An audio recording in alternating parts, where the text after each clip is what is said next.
Olá amigos, aqui é o professor Washington de Biologia e vou falar um pouco para vocês aqui sobre a avaliação 9 de Biologia, que está aqui no capítulo 11 do livro didático, que se inicia na página 433. Nós vamos falar da evolução do pensamento científico, né?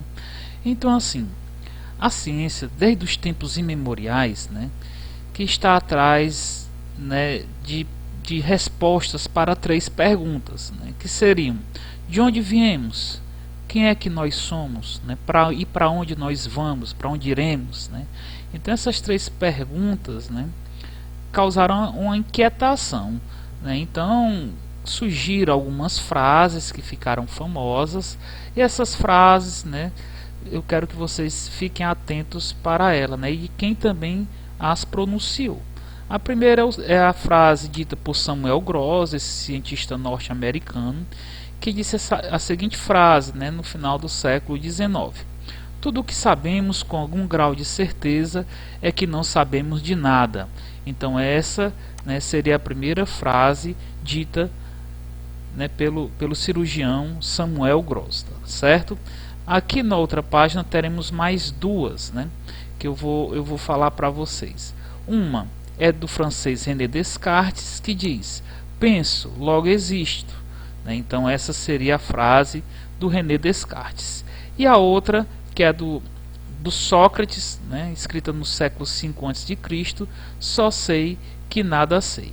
Então fique atento para essas 3 frases, quem pronunciou as frases, tá bom?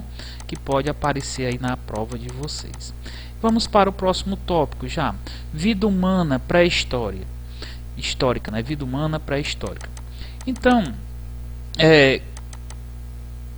vários períodos foram já descobertos pela ciência. Mas como é que a ciência tem ideia, né, de como o homem viveu essa época da pré-história, né?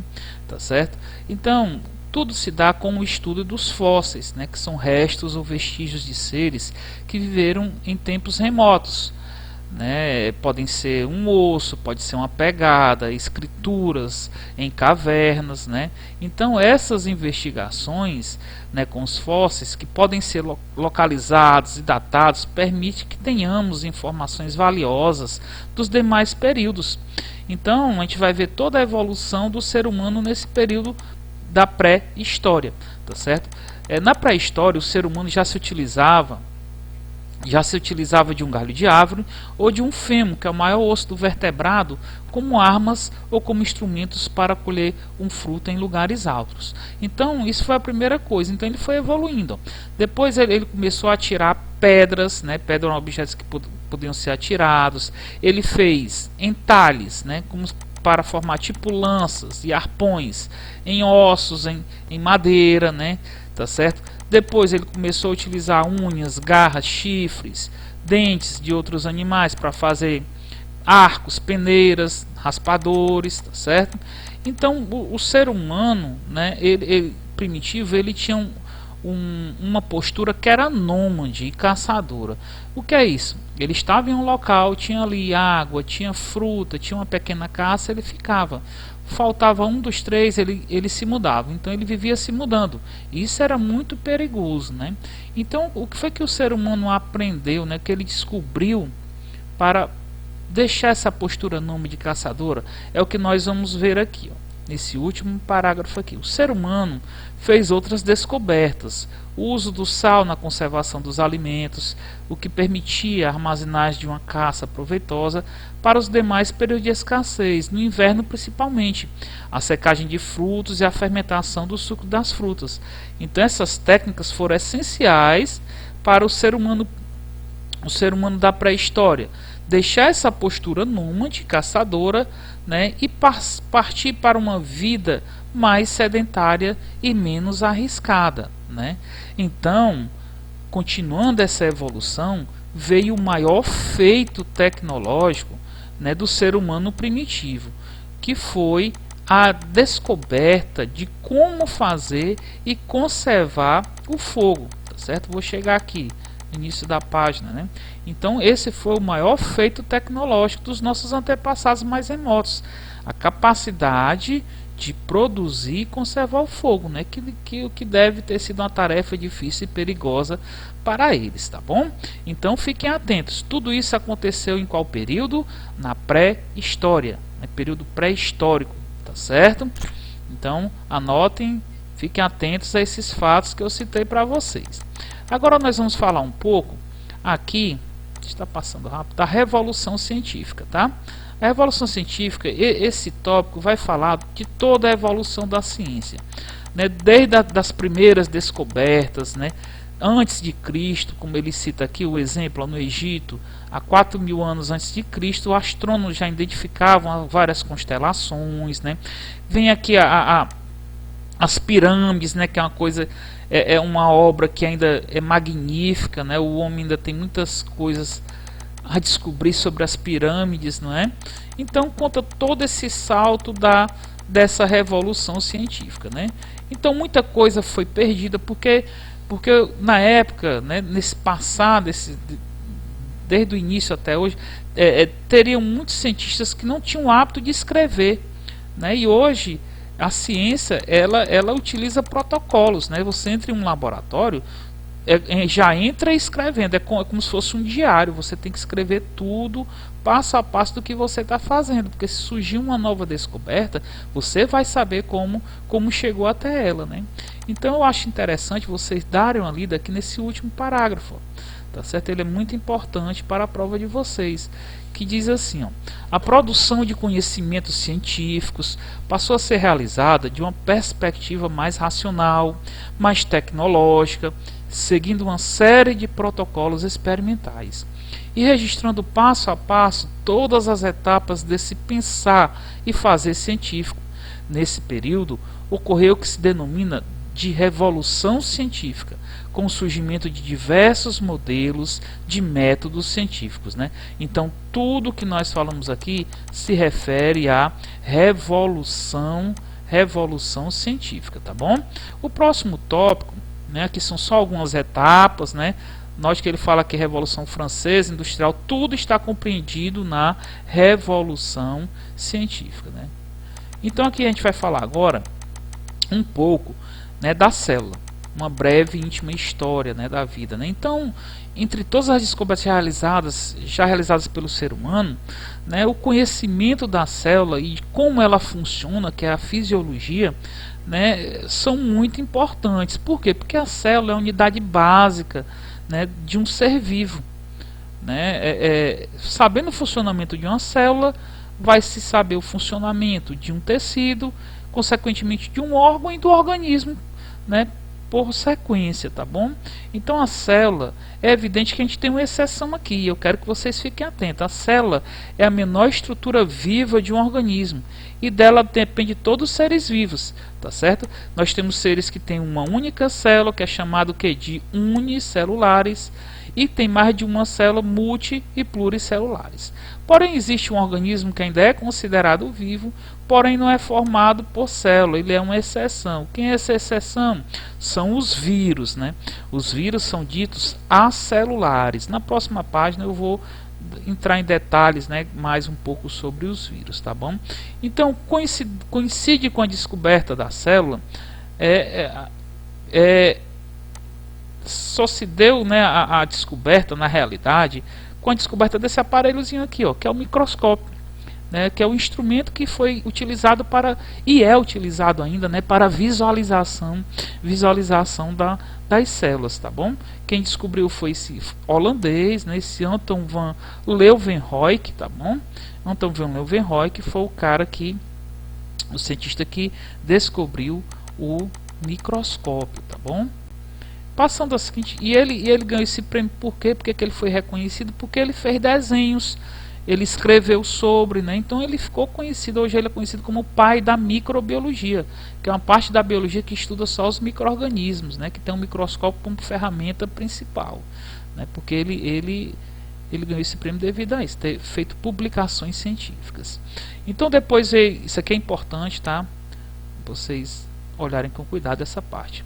o inglês Robert Hooke, um contemporâneo do Anton van Leeuwenhoek, ele fez as primeiras observações, ele veio depois, né, do Leeuwenhoek.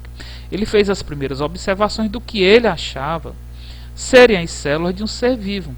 Ele analisou a cortiça de uma casca de uma árvore. Gente, a cortiça, geralmente não, a cortiça são aquelas células mais externas da planta, geralmente de cor cinza, no caule da planta, a parte mais externa, e geralmente é formada por células mortas, né, como tem aqui na figura, ó. O que ele viu na realidade é uma estrutura da célula vegetal que é chamada parede celular, né, as células tudo ocas aqui, né. Então ele chamou essa estrutura de célula, né, comparando a um convento na época, tá bom, que é o local onde a freira dorme, que tem só uma caminha, né, e o diminutivo de célula, porque é uma coisa pequena, ficou o termo célula, né. Então o Robert Hooke ele teve essa vantagem, que ele criou o termo célula, tá bom, que é utilizado, né, é utilizado até hoje, né, tá bom.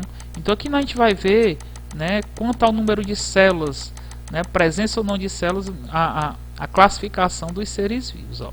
A gente tem aqui os vírus, como eu falei para vocês anteriormente, né, são os acelulares, que tem a ausência de células, né? Então o vírus ele é formado basicamente, ó, aqui na figura, né, por essa estrutura que é chamada capsídeo, que são proteínas interligadas, né? É como se cada bolinha dessa fosse uma proteína e aqui tivesse mais proteínas. Toda a estrutura é o chamado capsídeo. E dentro dessa estrutura tem o material genético do vírus, que é DNA ou RNA, tá certo? Aqui na figura nós temos um vírus bacteriófago, né? Ele infecta só bactérias, tá bom? Então é o seguinte, o vírus na realidade, quando ele infecta uma célula, tudo o que ele quer, gente, é se reproduzir, tá certo? Por se reproduzir é que ele ainda é considerado, né, ele também evolui. Por se reproduzir e evoluir é porque ele é considerado ainda um ser vivo, né, mas tem uma briga na ciência contra os vírus, né, que uma parte não quer considerar um ser vivo, tá? Então é só lembrar disso, o vírus é formado por capsídeo, né, e o material genético que pode ser DNA ou RNA, tá? Agora que eu quero que vocês tenham bastante atenção aqui nos unicelulares. Então, unicelulares são seres formados por apenas, olha como ele cita, apenas uma única célula, né? Essa célula pode ter o núcleo organizado e o sistema de membranas e é chamada unicelular eucarionte. Ela também pode aparecer sem núcleo organizado e sem sistema de membranas. Aí vai ser chamada de unicelular procarionte. Note aqui do lado esquerdo, né, eu vou marcar aqui se o livro deixar aqui, eu vou marcar aqui essa célula, essa figura, não deixa, né? Aqui nós temos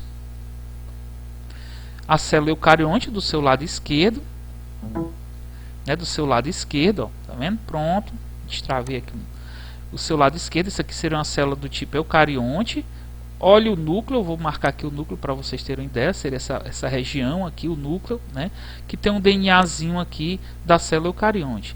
E note a procarionte, como é diferente, ó. Toda essa região aqui é o DNA. Aqui o exemplo é uma bactéria. Cuidado com essa figurinha, tá, gente? Ela pode aparecer lá para vocês, ó, uma dica valiosa. Essa figura é uma célula procarionte, né? É uma bactéria, tá? Que tem um núcleo desorganizado, né? Sem organização, tá? Por isso que é chamado procarionte. Pluri e multicelulares. A definição é a mesma, gente. São seres vivos formados por mais de uma célula. O que é que diferencia um multicelular de um pluricelular? O multicelular, gente, as células que formam o organismo, que só tem esse exemplo aqui, que é a esponja do mar, que é um porífero, tá certo? Essas células não mantêm alguma forma de dependência entre elas, tá certo? Quer dizer, se a gente chegar e tirar um pedacinho aqui essa esponja, ela não vai sentir nada, nem dor, porque ela não forma realmente um sistema nervoso, é um ser primitivo, tá? Enquanto que os pluricelulares, né, as células que formam os pluricelulares, que são todos os outros, né, tem uma íntima relação de interdependência entre as células que formam os organismos, né? Então você sabe que nós somos pluricelulares. Se a gente pegar a pele e puxar com força, a gente vai sentir dor. Por quê? Porque todas as células são conectadas umas às outras, tá certo? Então tem essa relação de interdependência pluricelular. Não mantém nenhuma forma de dependência entre as células, aí nós temos os pluricelulares, tá bom? Passamos à frente, né? Aqui nós vamos falar de um tema bem, que é sobre a evolução, aqui é a origem, né? Como é que teria sido, né, a origem, né, do planeta, né? Hoje a teoria mais aceita para a Terra primitiva, vou marcar aqui o nome deles dois, é a teoria do Oparin e do Haldane, tá? Esses dois caras aí, né, qualquer coisa relacionada à Terra primitiva, tá certo? É relacionado ao Oparin e Haldane. Então são os mais estudados. O Oparin era um russo, né, o Haldane um inglês. Eles nunca se viram na realidade, né? Mas o que eles escreveram coincidiu tanto, né, que a teoria ficou conhecida como teoria, né, do Oparin, né, e do Haldane, tá bom? Vou mostrar aqui na figura, né, como é que seria a Terra primitiva para eles, né, e a formação do primeiro ser vivo.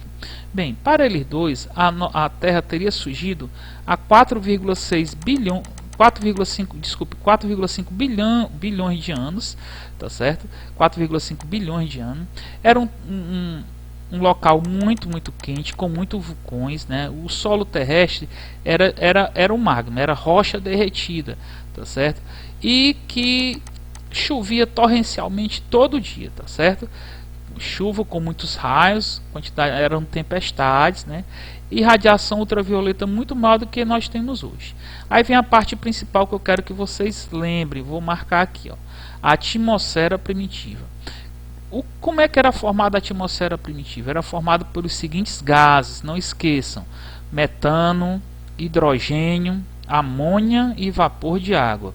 Vou repetir: metano, hidrogênio, amônia e vapor de água. Note que aí na atmosfera primitiva, para eles, não existia o gás oxigênio e o gás carbônico, gases essenciais para que se tenha vida no planeta hoje, tá certo? Então, para eles foi isso, o seguinte, devido aos relâmpagos, né, essas moléculas que estão aqui marcadas deveriam ter sofrido reações químicas e a partir dessas reações formado moléculas orgânicas, porque essas moléculas, esses gases aqui são inorgânicos, teriam formado moléculas orgânicas como aminoácidos que estão presentes nas proteínas, teriam formado açúcares que estão presentes no DNA, no RNA, e caíam com a água da chuva e foram se acumulando durante milhões de anos. Tanto é, gente, que para haver o resfriamento demorou cerca de mais de 500 milhões de anos para formar os grandes lagos, tá certo? Que viriam a ser os oceanos. E esses lagos foram chamados de sopas orgânicas, porque eram cheios de moléculas orgânicas, como aminoácidos, que nós já vimos a formação, como foi, dos açúcares, né? Tá certo? Bem, então, dessa página eu quero que vocês lembrem. Falou em Terra primitiva, né? É lembrar do russo e do inglês. O Oparin e o Haldane. Tá certo? Não esqueçam, Terra primitiva está ligada a eles dois, o estudo. E outra coisa essencial, né? Segundo os dois, né, a atmosfera primitiva era formada por qual tipo de gás, né? Era formada essencialmente por 4 gases. Quem são eles? O hidrogênio, vapor de água, amônia e o metano, tá bom? Não esqueçam disso. Então, prosseguindo, né, com a teoria do Oparin e do Haldane, os aminoácidos, né, formados deveriam ter se unido e formado a primeira molécula de proteína, né? Porque proteínas são formadas por aminoácidos, tá bom? Então, depois, essa proteína foi circundada por partículas de água, não é? E em determinado momento pode ter se formado uma vesícula, como se fosse uma bolha, tendo proteínas, água, tá certo? Proteínas e partículas de água. Então, a essa estrutura deu-se o nome de coacervado complexo, tá bom? Coacervado complexo. Essa estrutura poderia ser chamada de ser vivo? A resposta seria não. tá? Mas as trocas eram constantes aqui nessa estrutura. Entrava água, saía água.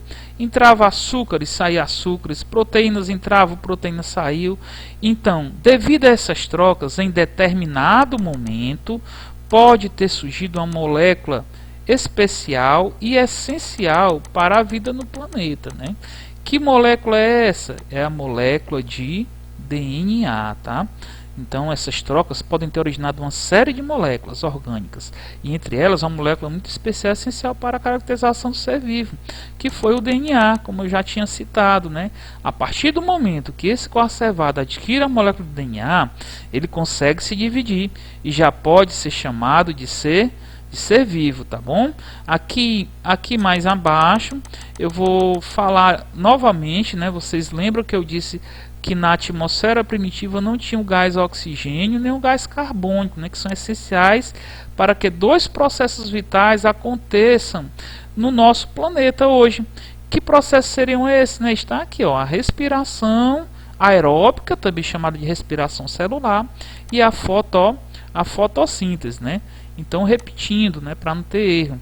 Então, o gás oxigênio e o gás carbônico, que não existia na atmosfera primitiva, né, são essenciais para dois processos vitais. Quem são eles? A respiração aeróbica e a fotossíntese, tá?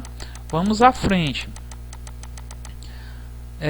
No próximo tópico, né, a gente continua falando dessa hipótese, né, dessa teoria postulada pelo Oparin do Haldane, né, porque eles falaram tudo isso e não conseguiram realizar um experimento para provar, né.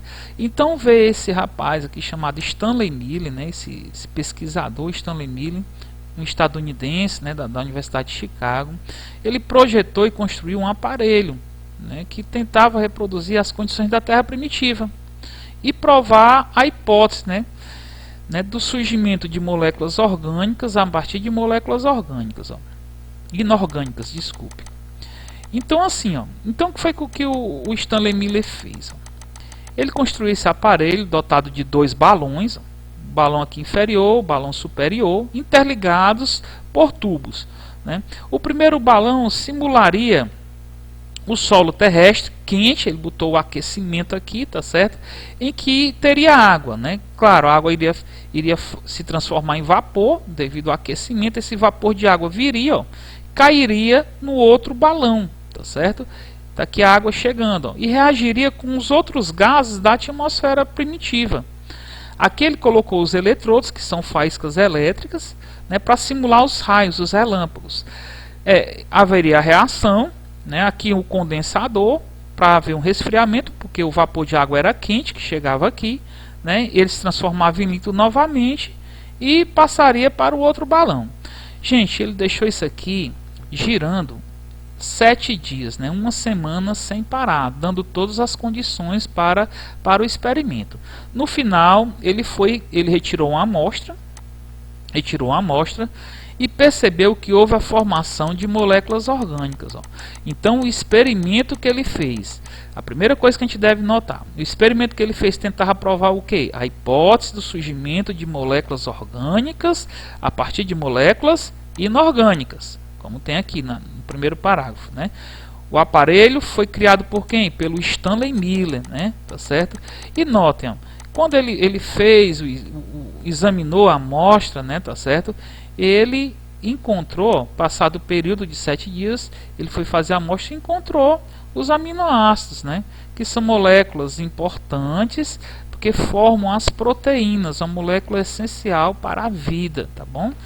Qualquer ser vivo tem proteína, né? Qualquer ser vivo tem proteína. Depois vieram outros, tá? Eu queria que você desse ênfase nesse tópico ao Stanley Millen, né? Mas vieram outros, né? Como o Sidney Fox, que conseguiu por aquecimento ter aminoácidos, aquecimento de uma mistura de aminoácidos, né? Ele formou proteínas curtas.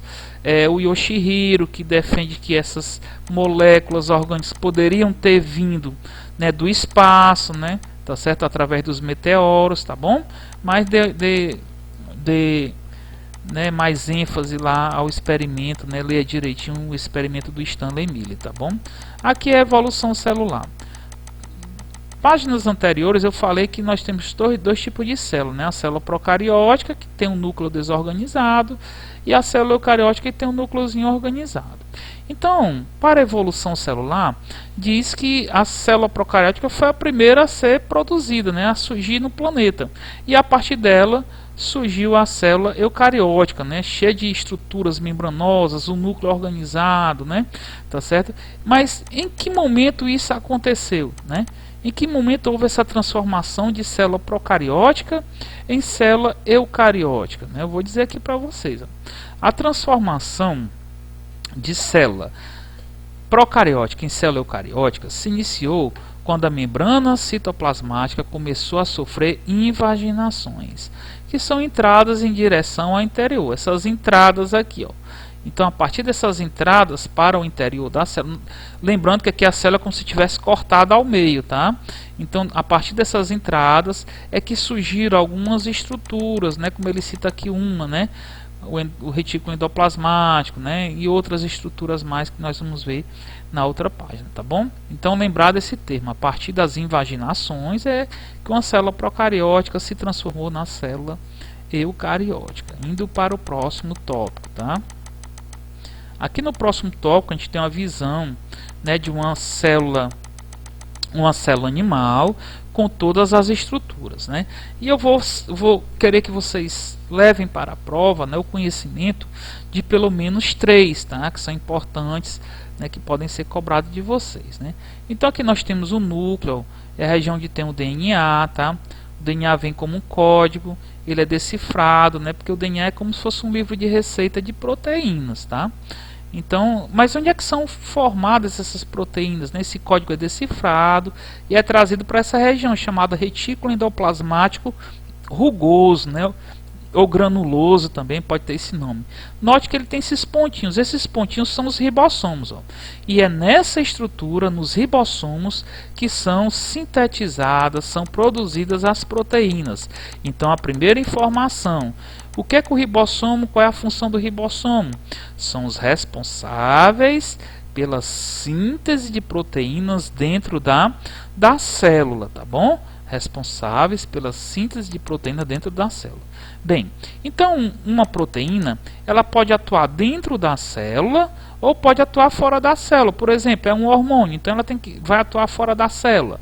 Então ela migra, ela sai do ribossomo e vem aqui para esse conjunto de bolsas achatadas. Quando falar o termo bolsas achatadas, vocês já falam que é o complexo Golgiense. O complexo Golgiense, ele funciona como se fosse um correio da célula. Aqui a proteína, ela vai ser embalada, vai ser endereçada e vai ser jogada na corrente sanguínea, tá certo? Para ir atuar no local certo, né? Então, complexo Golgiense, né? Bolsas achatadas, ó. Então, ele pode falar aqui, ó, células associadas à produção de substâncias como leite, suor, saliva, bile e hormônios, né, possui o retículo endoplasmático rugoso bastante desenvolvido. Em alguns casos, parte das substâncias produzidas nas células é armazenadas em bolsas achatadas. Quando falar o termo bolsa achatada, repito, lembre-se, complexo Golgiense, né? Tá bom? E para finalizar, eu vou mostrar para você essas estruturas que estão aqui em amarelo, que são as mitocôndrias, um local importante.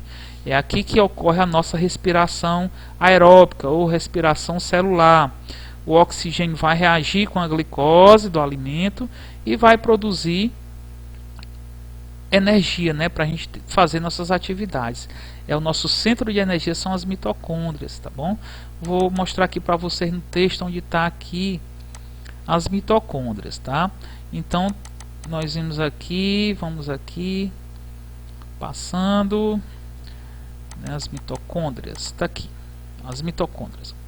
São estruturas responsáveis pela respiração celular, ou seja, pela quebra da glicose, obtenção de energia e produção de gás carbônico, né, que é um subproduto, né, que é jogado para fora, né, pela respiração, né. O gás carbônico que é tóxico para a gente, né, por isso que ele é jogado para fora. né? Então tem uma grande produção de energia.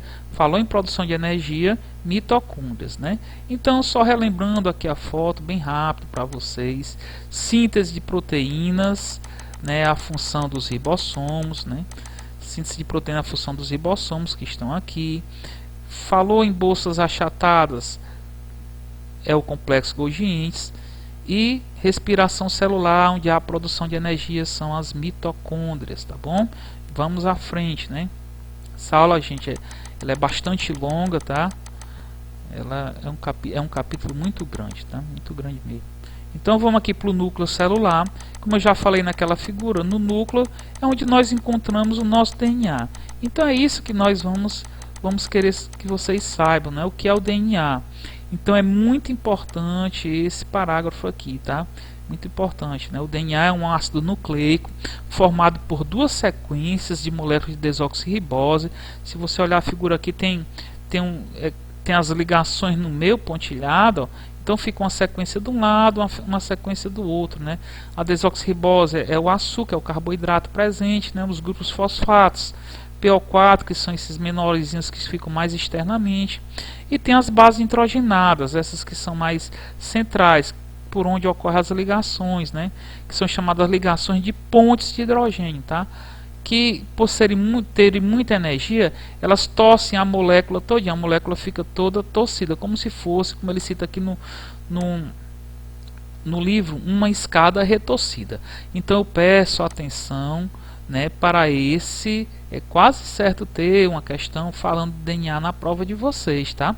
Uma ou duas, né? Então olhe com muita atenção esse parágrafo, tá bom? Então vem aqui a origem da diversidade dos seres vivos, né? Nós vamos falar aqui primeiro, gente, até meados do século XIV para o XV, né? Algumas pessoas ligadas à ciência acreditavam que pequenos seres, como sapos, ratos, poderiam surgir da matéria inanimada, da matéria sem vida, por um dom de Deus, um dom divino, né? Essas pessoas seguiam uma teoria que era chamada de geração espontânea, tá? Não esqueça esse nome, geração espontânea, que tinha o seu baluarte, né? A pessoa mais importante, o Aristóteles, tá certo? Né? Um sábio grego muito conhecido, o Aristóteles, um filósofo, né? Tá certo? Então assim, olha o seguinte, ó. Nessa figura aqui eles achavam, por exemplo, é muito comum na nossa região, quando está seca, ter só o barro esturricado. Quando começa a chover, surgem os sapos, né? Então eles falavam o seguinte, ó, do barro com a água, né, por um dom de Deus, um dom divino, surgiria o sapinho, da mistura do barro com a água. Tá certo? Hoje a gente sabe o que? Que ali a fêmea do sapo vai fazer a ovopostura e os ovos eclodem, né? Como tem um tempo propício da água, e nascem os sapinhos, né? Não, mas para eles na época, eles acreditavam piamente, né? Então era a geração espontânea, também chamada de abiogênese. Abiogênese, tá bom? Que tinha, né, o Aristóteles, né? Mas também tem outra fórmula aqui que eu quero citar para vocês, que hoje a gente pode até rir, né, achar um pouco engraçado, mas era levado muito a sério na época, tá? Que é desse cara aqui, ó, do Van Helmont. O cara era médico, né, botânico, fisiologista belga. Ele achava que era possível produzir ratos, camundongos, a partir de uma receita. Olha a receita dele: camisa suja de suor, germe de trigo e vasilha com água, tudo isso colocado em um porão escuro por 21 dias.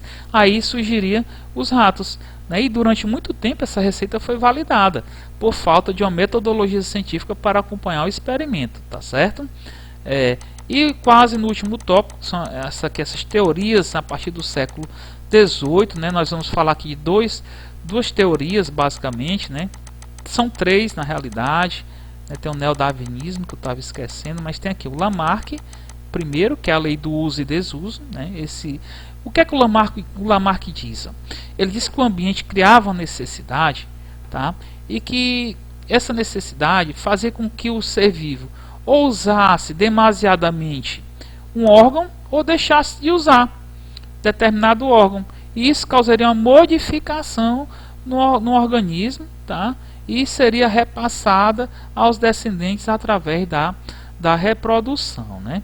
Então hoje, né, que seria hoje já se sabe que ele estava totalmente equivocado. O que é que cresce com o uso e atrofia com o desuso?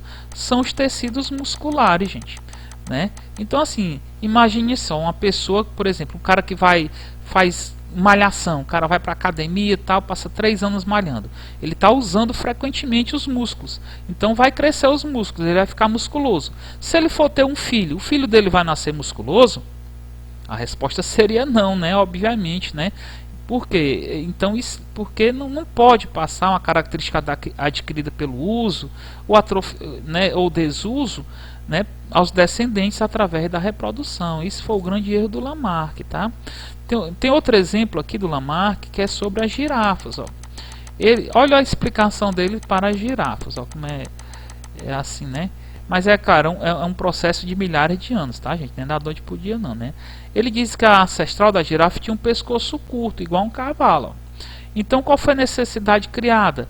Acabou a comida rasteira, né? Então, forçando com que a girafa comesse só em copas das árvores. Ó. Então, para comer em copa das árvores, ela forçava o pescoço. E o pescoço ia crescendo, né? Crescendo. Né, e essa característica sendo repassada de um para o outro até chegar à girafa, né, atual com o pescoço bem grande, né, tá certo? Mas nós já vimos que isso não acontece. Então, se aparecer na prova lei do uso e desuso, basta você, né, marcar lá Lamarck, tá? Lamarck. Outro exemplo do Lamarck, né, é uma tribo tailandesa. Ela utiliza argolas, são mulheres. As mulheres colocam argolas no pescoço e ficam com o pescoço bem grande, porque a partir dos 5 anos de idade elas vão forçando o pescoço, colocando argolas.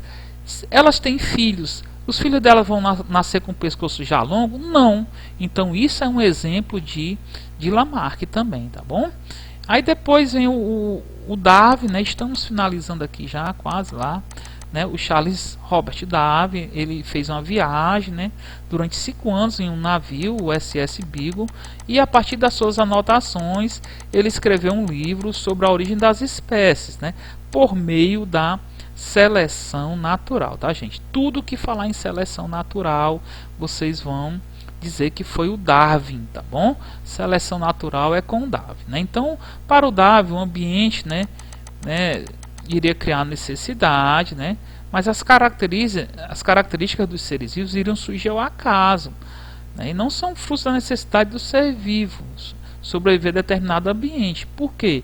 Porque o meio exerce um papel fundamental na manutenção do ser vivo no ambiente, pois realiza a seleção natural. O meio escolhe as características do ser vivo mais favoráveis a ele. Não é um ambiente que força o aparecimento de determinada característica, como se dizia o Lamarck.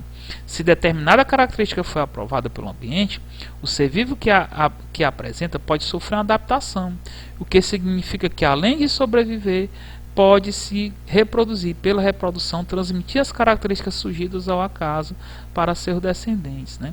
Eu volto aqui rapidamente às girafas. Então, para o Darwin, olha como é diferente.